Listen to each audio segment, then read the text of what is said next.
My wife kicked me out of our house the same night she won $12 million. My name is Tyler Hayes, and that's the story of how a greedy family's paranoia made me a millionaire. I'm 46 now, running my own construction company in Tampa. But 10 months ago, I was just another working guy about to get schooled in how rich people really think. But let me back up and tell you how I got there. I used to manage construction projects around Central Florida. Nothing glamorous, but steady work that paid around 80 grand a year. Enough to keep me and my wife comfortable in our little house in Seminole Heights. We weren't rich, but we had each other, and that felt like enough.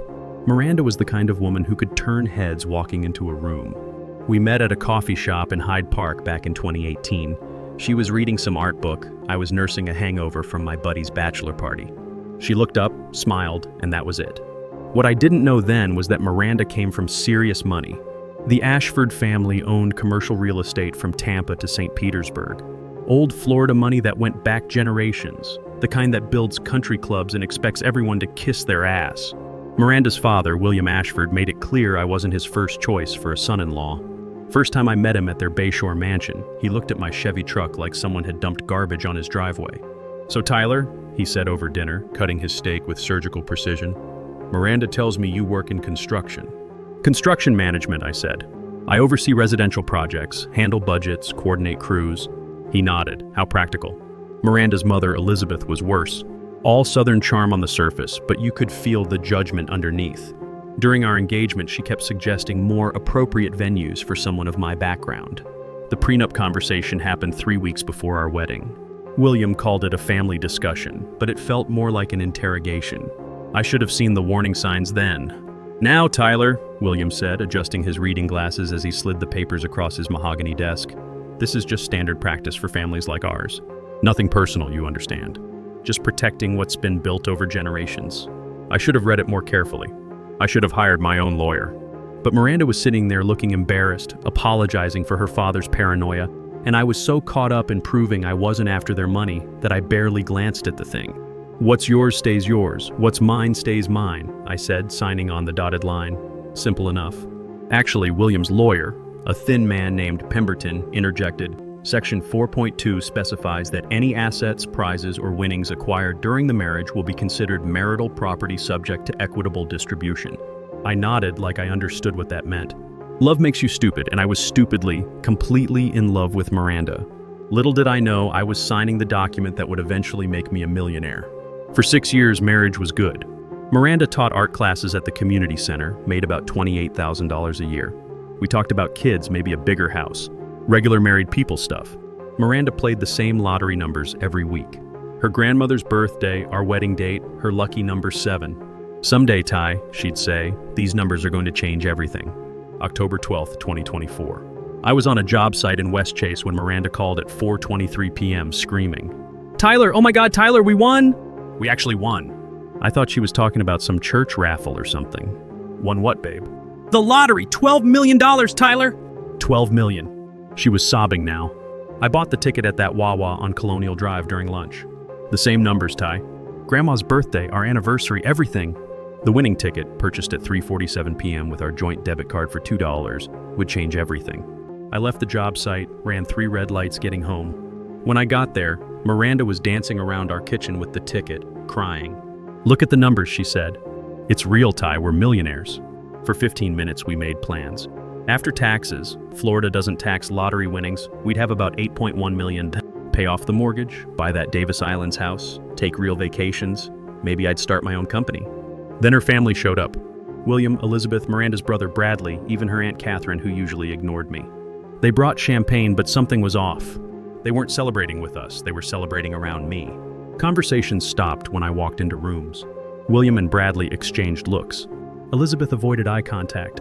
Miranda started acting different too, distant. When I brought up plans for the money, she'd change the subject. "We need to be smart about this, Tyler.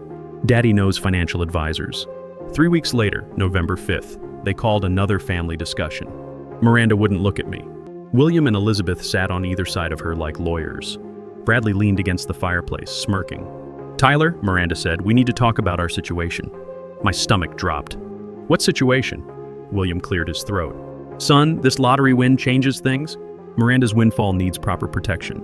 "Our windfall," I said. "We're married." Silence. Elizabeth spoke first. Actually, dear, that's not how these things work. Bradley pushed off the fireplace. Lottery winnings are personal property when only one spouse buys the ticket. I looked at Miranda. She twisted her wedding ring, stared at her hands. Miranda? She looked up. I saw a stranger. Tyler, I think we should separate. This money, it's mine. I picked the numbers. I bought the ticket. What are you saying? I want a divorce. 6 years of marriage. Gone. William leaned forward. The prenuptial agreement protects both parties, Tyler. Miranda's lottery win is her separate property. I sat there processing.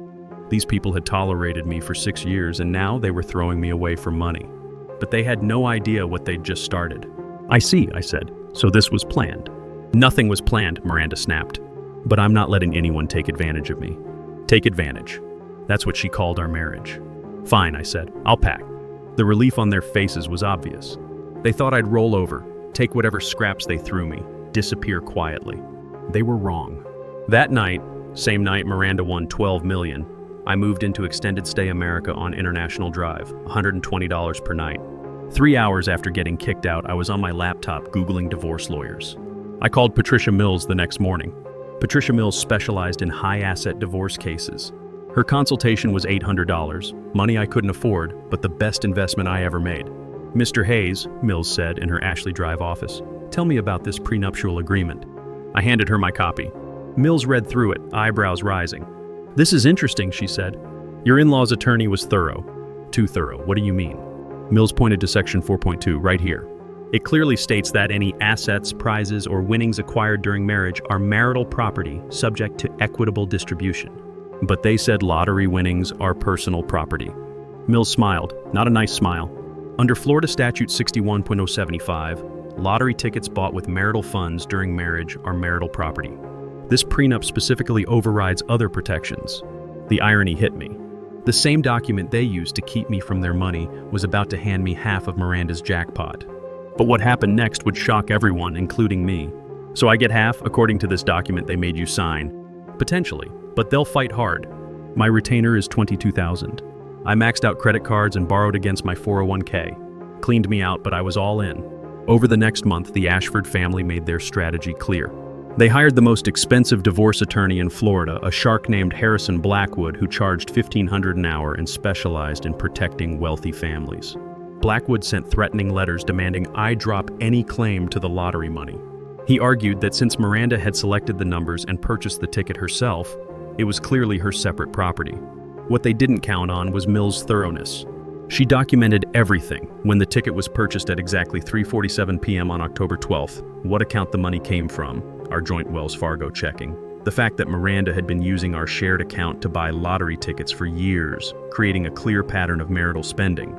But the real breakthrough came in December when Mills discovered something beautiful in the legal documents.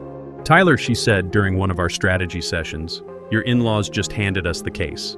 How? She pulled out Blackwood's preliminary filings. Harrison got sloppy. Look at this motion from November 23rd. He states, and I quote, the lottery ticket in question was purchased during the marriage with funds from the marital estate. He's arguing your wife's case for us. The discovery phase in January revealed even more. Mills subpoenaed all of Miranda's financial records going back to 2019, showing a consistent pattern of using our joint account for lottery purchases. More damaging was what legal experts call commingling.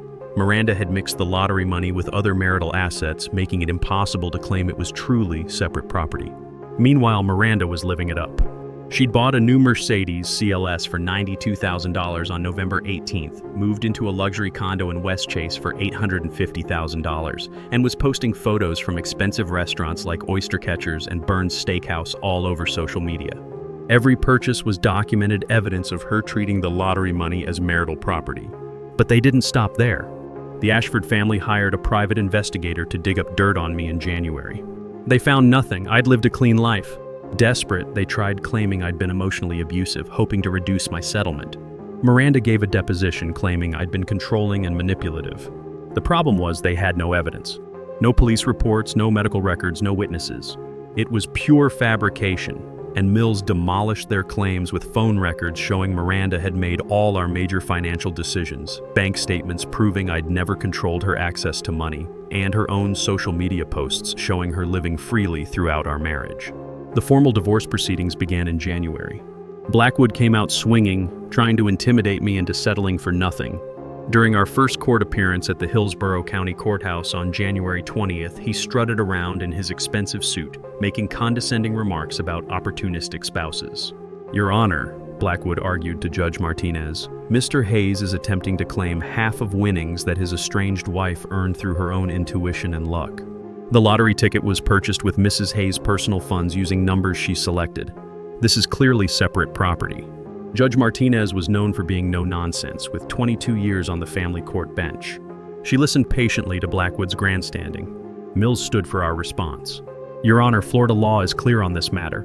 More importantly, the prenuptial agreement that Mr. Blackwood's clients insisted upon specifically states that any prizes or winnings acquired during marriage are marital property." Blackwood scoffed. "That clause was intended for minor winnings, not a $12 million jackpot." "The document says any prizes or winnings, Your Honor," Mills replied calmly. "It doesn't specify an amount." Judge Martinez requested time to review all documents. The hearing was adjourned for 2 weeks. Miranda looked shell-shocked. I heard through mutual friends that she'd been fighting with her parents, blaming them for the prenup language. The Ashford family tried to settle in February. First, they offered $900,000. Then William called me directly in early March, something he'd never done in 6 years. "Tyler, let's be reasonable," he said. "We'll offer you $1.8 million to walk away clean. That's more money than you've made in your entire life." I told him I'd think about it, though I'd already made my decision. 2 days later, Miranda showed up at my extended stay. She looked exhausted, older somehow. The constant stress was taking its toll. "Tyler, please," she said, tears in her eyes. "We can work this out." I was scared, okay? The money, it overwhelmed me. My family, they got in my head. For a moment, looking at this woman I'd loved for 6 years, I almost felt sorry for her. "Scared of what, Miranda?" "Of losing everything. Of people using me." She wiped her eyes. "I'll give you $3.2 million, Tyler. $3.2 million. We can both start over." I looked at my wife, my ex-wife, and felt mostly sadness. It was never about the money, Miranda. It was about us. About respect. She left crying, and part of me wanted to call her back. But that part was getting smaller every day. 3 days before the final hearing, Blackwood made one desperate settlement offer, $4.3 million. "It's not a bad offer, Tyler," Mills advised. "Trials are always a risk." I shook my head. "This isn't about maximizing money. It's about justice." April 28, 2025. Final hearing day. I wore the same suit I'd gotten married in, which felt appropriate somehow. The courthouse was packed with reporters from Bay News 9, Fox 13, and ABC Action News. Construction worker fights for lottery millions had become a local sensation. Miranda sat with her family, looking pale and nervous. The past 6 months had aged her. Part of me still loved her, which made this both harder and easier. Judge Martinez took the bench at 9 sharp. "We're here for Hayes versus Hayes, case number 2925 DR04751. Blackwood's opening was all bluster about vindictive husbands and gold diggers. Mills kept it simple. We had a contract, signed by both parties, that clearly defined lottery winnings as marital property. The evidence phase was brutal for Miranda's side. Mills presented bank records going back to 2019, the original Wawa receipt showing the ticket purchased with our joint Wells Fargo debit card, social media posts of Miranda's lavish spending, everything showing that Miranda had treated the lottery money as community property from day one. The most damaging evidence came when Mills read directly from Blackwood's own court filings. "Mr. Blackwood, in your preliminary motion dated November 23rd, you stated, and I quote, 'The lottery ticket in question was purchased during the marriage with funds from the marital estate.' Do you remember writing that?" Blackwood's face went white. "That was a misstatement.